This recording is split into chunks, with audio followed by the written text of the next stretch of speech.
চলতি মাসের প্রথম 29 দিনেই দেশে রেমিটেন্স এসেছে 300 কোটি 20 লাখ বা 3.002 বিলিয়ন মার্কিন ডলার। এই হিসেবে প্রতিদিন গড়ে দেশে এসেছে 10 কোটি 35 লাখ ডলার রেমিটেন্স। বৃহস্পতিবার বাংলাদেশ ব্যাংকের মুখপাত্র আরিফ হোসেন খান এই তথ্য জানিয়েছেন। তিনি বলেন, চলতি এপ্রিল মাসের প্রথম 29 দিনে দেশের রেমিটেন্স এসেছে 300 কোটি 20 লাখ ডলার, আর গত বছরের একই সময়ে এসেছিল 260 কোটি 80 লাখ ডলার। অর্থাৎ বছর ব্যবধানে রেমিটেন্স প্রবাহ বেড়েছে। চলতি অর্থ বছরের জুলাই থেকে 29 এপ্রিল পর্যন্ত দেশে এসেছে 2921 কোটি ডলার রেমিটেন্স। বছর ব্যবধানে যা বেড়েছে 19.80%।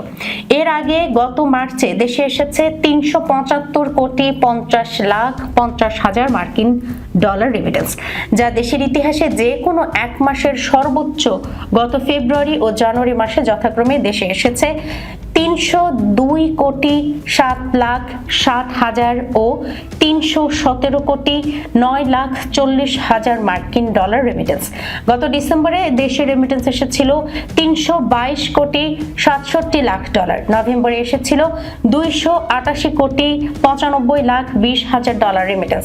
এছাড়া গত অক্টোবর ও সেপ্টেম্বরে দেশে এসেছিল যথাক্রমে 256 কোটি 34 লাখ 80 হাজার ও 268 কোটি 58 লাখ 80 হাজার মার্কিন ডলার রেমিটেন্স।